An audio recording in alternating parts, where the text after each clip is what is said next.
Hello everyone, welcome to our second video lecture on community governance and mobilization, or Intro to Community Development. And for this lecture, I'm going to teach you about the different approaches in community organizing. So the different approaches that will be discussed in this lecture is based on the fourth chapter of MacKnight. And this is the topic outline that we will be having, so you can take a look at it. But basically, these are the approaches that will be discussed one by one in this particular video lecture. So the first approach and the most common approach that we do in community development is place-based relational organizing. So as the context clues that we can get from this particular title, the organizing is done in a particular geographic area. And this is the most common type of community development activity that we do. It's basically based on the issues in a particular community. And this is about, trying to build relationships with the people in that particular community, trying to organize this particular community and mobilize their resources and their resources in relation to human resources and physical resources and natural resources in the community towards, improvement of their well-being. So place-based relational organizing is related to improving the overall quality of life of a relatively small geographic area over many years. So in this particular case, in the Philippines, we're talking about barangays, or we can go like lower geopolitical areas, like for example, sitios, and small barangay districts. No. So who do we engage in this particular type of organizing? So we engage dedicated citizens in that particular barangay or community who feel called to care for their immediate neighbors through a variety of activities. So we'll talk about, how do we identify key persons in a particular community that we will be able to organize and capacitate so that they'll be able to share their resources, their influence, and their capacities, so that the other people in their community, especially the ones who are vulnerable, will have an improved quality of life. So how do we do that? So basically, these are some of the questions that we are going to answer in the future lectures in this class. But basically, yes. So that's place-based relational organizing. So place-based relational organizing, based on the people or the institutions that are trying to organize these particular communities, can have two specific types. So the first type is an issue-based type of community organizing, which means that the organizers or the organizing team goes to the community and there's a particular issue that they already sort of identify or that they already value, and that's going to be the basis for the community organizing that they'll be doing. Like for example, a particular NGO specializes, like for example, in disability inclusivity. So they will come into the community and have focus on participatory approaches in terms of making the community more inclusive for people who live with disabilities. So that's issue-based. So this is really for organizers with specializations. But of course, even if it's issue-based, it doesn't mean that you don't anymore address other social ills in that community, because, as organizers, as community organizers and development practitioners, we really have to take into consideration that even the very specific problems are manifestations of larger intersecting social issues. So probably you are a development practitioner and a community organizer working from a disability sector or working from a gender perspective. You don't even if that's your main focus in terms of organizing the people, you still have to interrogate some of the things that are found in the community that may have an influence on like how these people with disabilities experience poor quality of life. So maybe I can also deal with, corruption, because, when there's corruption, then, policies and programs for people living with disability won't be rolled out. So that's an issue. Poverty is also an issue. When you look at intersectionality as a perspective, that people who are poor, or let's say income poor and are disabled, will most likely have experienced poorer quality of life compared to those who are financially independent. So that's issue based. And then the second type of organizing is socio-economic, which is, this one is a bit more generalized, So you come into the community and you target as many social ills as you can, particularly those that are directly affecting the overall quality of life in the community. So usually, when you are a generalist, for example, you do social work for a particular community, or you work generally about poverty. So poverty is a very general issue, so that's more of a socio-economic type of place-based relational organizing. The second approach that one can do in terms of doing community organizing is social entrepreneurship and social innovation. So the purpose of social entrepreneurship is to help those who are unable to help themselves, including needy people, marginalized groups, or even animals, plants, and natural environments. So social entrepreneurship is basically trying to found an income generating activity, service, or program or product, and that income should be able to sustain itself, and the profits that are gained from that particular enterprise must be used in order to improve the quality of life of people. So the key difference, so basically the idea of social entrepreneurship and social innovation, so setting up an enterprise or a venture that sustains itself, it's non-profit, and all of its benefits are and its profits are for the benefit of the people instead of a shareholder. That's the main gist for both social entrepreneurship and social innovation. The only difference is that social entrepreneurship is individual. So there's a particular person who found a specific venture that is social entrepreneurship, and there's also one that is social innovation for those that is basically coming from the grassroots, coming from a group. But basically this is a venture that's self-sustaining, it's non-profit, and the profits goes to the to well-being activities. So again, social entrepreneurship and social innovation is a venture that does not go towards profits, but it basically serves to sustain the business, the venture, and working towards a social objective. So for example, there is you do livelihood programs in relation to, let's say, creating rags from fashion items that have already been thrown away, and you found this particular fashion items in a landfill. So the profits that you gain from the rags that you are able to sell will of course sustain the income or the salaries of the people working in your particular venture, but also probably goes through to another organization that does landfill cleanups, or waste segregation or waste management issues, but it doesn't return to a particular shareholder like the usual corporate organizations that we have.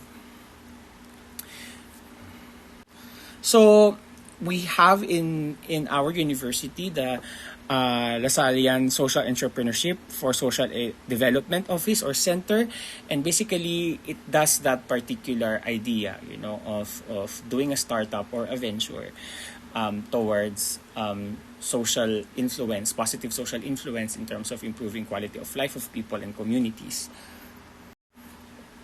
Next, we have the economic mutual aid. So how does economic mutual aid work? So this aims to improve the economic status of participants through cooperative efforts within a community. Now, the key participants here are in the focal community are individuals, families, probably micro business owners in that particular community, farmers who are able to produce goods, and others who share their time and resources to ensure that everyone has enough. So this is like the most basic bayanihan principle of looking after your neighbor when they have lesser than you, and making sure that they make ends meet. And what is different from just providing, let's say, feeding programs? What is the difference of an economic mutual aid from a feeding program, or gift giving, or just giving money to a particular group of people so that they can spend something? That one is charity. Charity is good, but charity is not empowering. So we'll talk about that. So we really want to talk about providing money is okay, but at the same time we have to build ownership towards the community in terms of the benefits that they get. And so the idea here is solidarity, and probably the most common tangible way that you have seen economic mutual aid is done in its most basic sense is the community pantries that we have had during the time of the pandemic. So if you remember, give what you can, take what you need, right? So the because of a lot of food insecurity during the time of the pandemic, there are certain people who have set up community pantries. They solicit within the community, extra food items, ingredients, sometimes even medicines, and even sexual reproductive health items for those who will not be able to get their need. And it's very inspiring because you would see even people who do not have so much in life, they still are able to share, and that's empowering. You just don't get materials or resources from a particular community pantry, but you also give what you can. And so that's the idea of economic mutual aid at its most basic sense. But I guess the more formalized way of doing economic mutual aid is a cooperative. And maybe you've heard of cooperatives before. So basically, a cooperative is a formalized way that we are able to provide economic mutual aid to people who might need some microloans for them to be able to jumpstart their business, or probably for them to be able to build housing. And then, of course, there are operations that are being done, but again, it generates interest, but the interest is really for the people who are members of that particular cooperative. So of course, talking about cooperatives is a full course. So we will not be delving into that in a very specific manner in our class, but again, that's another way of doing a formal economic mutual aid strategy in a particular community. So again, cooperatives are autonomous associations of persons united voluntarily to meet their common economic, social, and cultural needs and aspirations through a jointly owned and democratically controlled enterprise. So it's voluntary membership, democratic control, informal, addresses community concerns, provides education and information to the people that need. So it's not just making sure that there is money stored so that you'll be able to have it loaned by people who might need them to build business or to be able to meet certain needs, but also a part of the cooperative, just like very similar to social enterprises. There's an overlap actually between cooperatives and social enterprises, is capacitating people, educating them, engaging them in programs and projects, etc. Another would be, and probably this is more something that you have had access to, are self-help groups. Self-help groups are those whose purpose is to cope with emotionally or physically draining issues. So a self-help group is comprised of participants who have experienced or who are experiencing a particular target issue. Like for example, you have a self-help group of people who have addiction, or for example, another very popular self-help group is AA, Alcoholics Anonymous, So yeah, these self-help groups kind of help people in terms of their emotional problems, providing their experiences. The older members would provide their insights and experiences to younger members to have them cope with particular physical or mental problems. Another self-help group would be, for example, mothers who have children with intellectual disabilities or autism. Sharing each other's practices in relation to how to deal with children with particular psychological disorders. That's another example of a self-help group. Now, another form of community organizing is towards now in the more radical, social justice realm of community organizing, and that's community advocacy. And this is to assure fair treatment and justice for those living in a geographic focal community. And the key participants here, or the key target participants, are those whose lives or livelihoods are affected by injustice. So community advocacy is very much related to human rights-based approach. So what is the basic gist of human rights-based approach? So as a human being, you have human rights, obviously, no? And human rights are your entitlements. Ibig sabihin, governments are supposed to provide you with basic human rights. They're supposed to protect you from people who are trying to take away your rights, right? Or trying to violate your rights, So that's your entitlement. So when we say that there is human right to health, then health is everyone's entitlement. As long as you're a living human being, that is your entitlement. Now, you as an individual, as a citizen of a state, under jurisdiction of your barangay, your city, your municipality, or of course the national government, you are what we call a rights claimant. All right? So all of us should be able to claim our rights from people or from institutions that are supposed to give us those rights, no? And so, from a human rights perspective, another actor are your duty bearers. Now, the ultimate duty bearers, when you say duty bearers, these are institutions, groups of people who are supposed to make sure that our rights are realized. Right? So, for example, if we have the right for equal opportunities for economic progress, then the duty bearers must ensure that the environment and the policies that we have in a particular social, institution in the society should be able to make us experience that experience of equitable, of being equitable, of equality in terms of economic prosperity.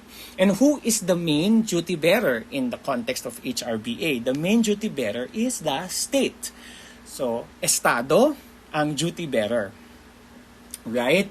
And so, and of course, who else are duty bearers in other levels? So, another duty bearer is, of course, the institutions that we belong to. Like, for example, if you're a student, then one of your duty bearers is the school administrators. If you're a child, then another of duty bearer is your family.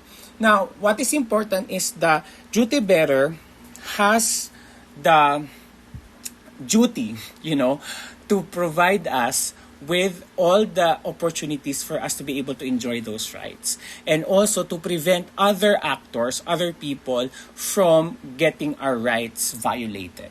So that's the main thing. And maybe now you realize a lot of human rights issues in our country, and it's because the duty bearers are not able to ensure that our rights are realized. Now, in community advocacy, our goal as community organizers is to make sure that we hold duty bearers accountable. And so, if you notice earlier, the strategies are very functional. They don't have food. You provide them food, or you generate means so that food can be provided for them. They need mental support, then you provide the mental support. You ensure that the resources for mental support is there. But here, what we do is that there is economic inequality, then kakatukin natin yung mga state actors so that we ensure that the rights claimants, particularly the people who are vulnerable in these communities, are being served by the duty bearers. So two ways. One, we capacitate the rights claimants, particularly the vulnerable people in the community. We conscientize them about their rights. So we tell them, uy, hindi mo kasalanan na mahirap ka. Of course, that's a contentious statement, no? There's agency towards poverty, but of course a lot of opportunities to become richer or to become well off is also related to the amount of privilege that you have, no? But making them realize that, you have certain rights, and there are many avenues for you to be able to access and make make duty bearers accountable for you to give your rights. So for example, they don't have seed funding for their livelihoods. We can probably ask the immediate duty bearer, which are the barangay leaders, we seek for seed funding for the businesses that they could provide, right? Well, how do we do that? By reminding the duty bearers that, because you're a part of the state, you are duty bearers, and you can all go way back to the constitutions that say that, human rights is something that every government official has to uphold, And so that's a community advocacy. We advocate for people to ensure that their rights are met. I hope that example, kind of made you remember a lot of your conversations in your earlier CLA courses. But yeah, so that's community advocacy in a nutshell. Now, according to McKnight, there are 3 types of community advocacy in terms of, the style that we can do in order for us to ensure that the rights of the rights claimants are met. No? So the first one is Alinsky style. And so the purpose is to provide a focal community system with a consistent and insistent voice for justice. So justice is basically ensuring that everyone has equitable access to those rights. So 1, access to those rights. Number 2, equitable access to those rights. So how do we form advocacy groups? So this can be congregations, religious organizations, altruistic groups, commit to improving the quality of life of the focal community. So the membership can be congregations or altruistic locally based organizations. So how are these advocacy groups financed? Could be organizational dues, could be financial foundations or denominations if this is a religious congregation. How is the management of an advocacy group that is Alinsky style? So this could be local or regional. This could be shared representatives of congregational core groups and representatives of other member organizations, especially if it's a networked system. The approach to authority here is polite, reasonable, forgiving, loving, and we expect the best. So this is coming from an optimistic, if we ask nicely, then they'll give it to us, We show them that we have the best intentions, and probably the state and the duty bearers will be able to give the things that we need. So yeah, that's kind of the idea of an Alinsky style. So what are the tactics? Candlelight vigils, respectful discussions with officials, with duty bearers, well-organized and peaceful meetings. And Alinsky style rarely uses violence. So again, peaceful resolution, restorative justice. That's the type of advocacy that Alinsky style does. Now, another type is for community advocacy is secular radical. So this forces authorities or adversaries to change specific conditions, often identified at the regional or national rather than local levels. So you have the coalitions, probably an example of a community advocacy group that I know and I've worked with, a few times is Metro Manila Pride. So that's an example of a secular radical group because a member organizations are made of people from targeted neighborhoods recruited door to door or in public rallies. So that's but of course in our time of day, of course this is not just rallies but also this could be digital recruitments as well. A secular radical may need to secure dues from members, especially if we want to increase the force, and usually this is very important because not many donors really look at, especially the very radical community advocacy organizations, right? So members do support from radical foundations and fundraising for the financing. It's often centralized and it's well-educated leaders who knows a lot about their theory, about critical theory, about their feminist theory, and also economic theory, and making how do we kind of address the system in order for us to be able to make sure that there's equality. So that's the type of leadership that you have here. And the approach to authority is confrontational, dramatic, rally, noise barrage, campaigns, sometimes even resulting to violence. It's a disruptive, in-your-face confrontations, often geared that generate publicity and public embarrassment. So maybe you've seen, probably a good example of this is yung nagtapo ng egg sa painting, in ni Mona Lisa. I think it was Mona Lisa na nagtapo ng itlog. So that's very dramatic, trying to make a statement to get people converse, to agitate people, to disturb the comforted, as they would say. So that's the radical approach or secular radical approach for community advocacy. The third one is spontaneous. So the goal here is to gain response from authorities on a specific local issue of grave concern, such as increased criminal activity or dangerous structures in the community. So ito na yung nagrarally na. So quasi-groups that quickly become organization in response to a perceived threat to a community well-being or arise more slowly from multitude of small injustices. I would say that the pink movement would be, a spontaneous but a long. It's spontaneous because the coalition only happened late already in the electoral process, in the mass building process. I would say it's spontaneous. It was really reactionary to the particular issue during that time. It's loosely structured. Anyone who wants to can support the cause. And the financing here is donations and fundraising. And then grassroots participants organize their own approach to decision making, often consensus based. So that's an example of it. So combination often from two related groups, one emphasizing peaceful communication and the other confrontation. So I would say that Pride would be more on the spontaneous side, although they have secular radical roots. I would say that they also do a lot of peaceful because they peaceful conversations, peaceful education, to those kinds of things. So being quietly and respectfully, but become progressively more abrasive if demands are not met, So that's the tactics. And then it uses Gandhian nonviolence, which may result in arrest or violence perpetrated on them by authorities. So ito yung wala naman kaming ginagawa, nagrarally kami ng peaceful pero hinuli kami, and that kind of sets off a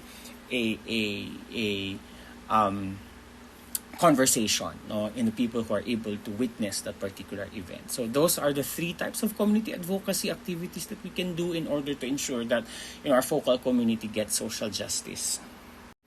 Next, we have social movements, very much related to community advocacy. And basically, this is to demand fair treatment and justice primarily for those who are comparatively powerless. So this one is, building a critical mass, getting your voice heard. Those whose lives are affected and those who support the justice of their cause are the key participants for social movements.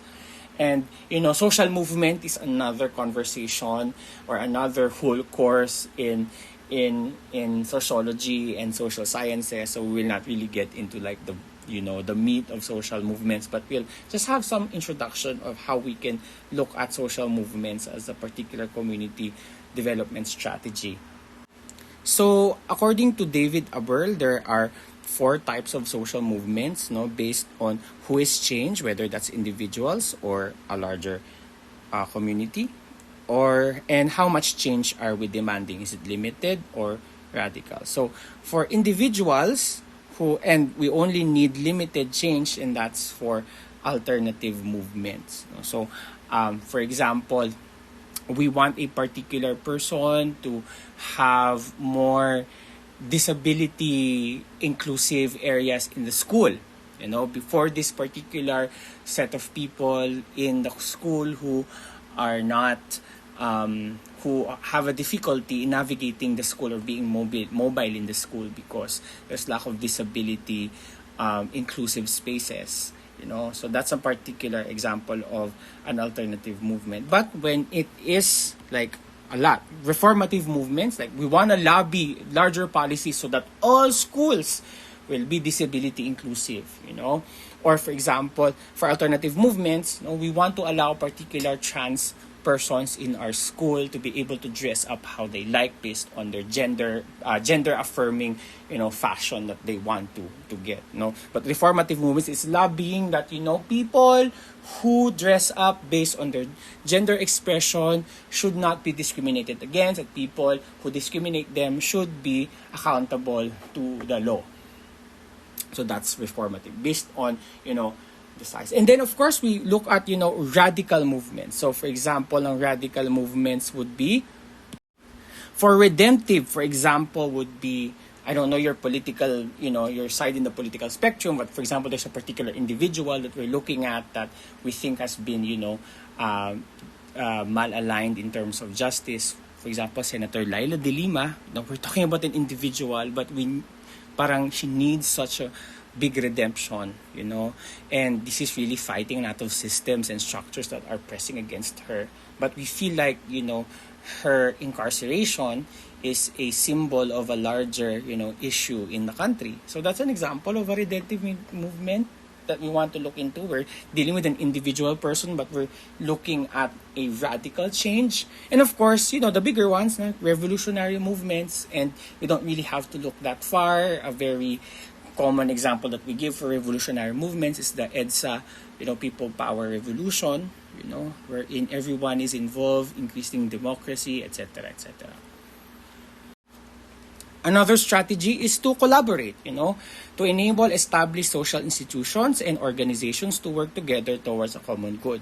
So the key participants here are representatives of various agencies and organizations. So probably this is more of the CSR, corporations trying to, engage in this particular social welfare movements, so that's collaboration. And finally, you can mix and match the approaches, and that's what I really want to kind of promote, that you don't do this in individuality. So successful community organizing depends on using appropriate strategies and tactics. The following typology can help your team determine which approach best fits your needs, but these strategies are not mutually exclusive. Like for example, you do economic mutual aid, and while you're doing economic mutual aid, you're also conscientizing people about, this is not something that we have to experience every day. We cannot just do, community pantries forever. We might have to hold our state, our barangay, our city, our municipality more accountable for our needs. We cannot work because there's pandemic, and this economic mutual aid via community pantry is good, but we need more sustainable sources of food in this time of food insecurity. And it is in the community pantries that you can talk about that. There could be community organizer. I'll teach you about letter writing. How do we make compelling letters so that we can mobilize people. We can probably have people sign a particular letter, and to show to show people that, this type of lobbying is supported by a large number of people. So that's an example of mixing and matching. You can provide economic aid, but at the same time you conscientize people.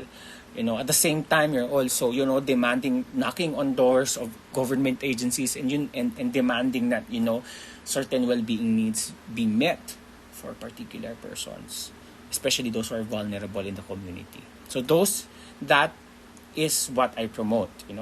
You examine the strengths of each, and then you can mix and match the strategies in a particular community based on their need. And that's the reason why we have to get to know the community in a very intimate level, so we know exactly what strategies would work for them based on their needs and based on the culture of that given community. So in this video lecture, we talk about the different approaches in community organizing. And we talked about, what are the purposes and who are the target participants for this particular approaches, and I also promoted, how we can be able to mix and match particular strategies so that we can maximize the benefits that these strategies and approaches can do, so that we will be able to improve the well-being and quality of life of the people in our community.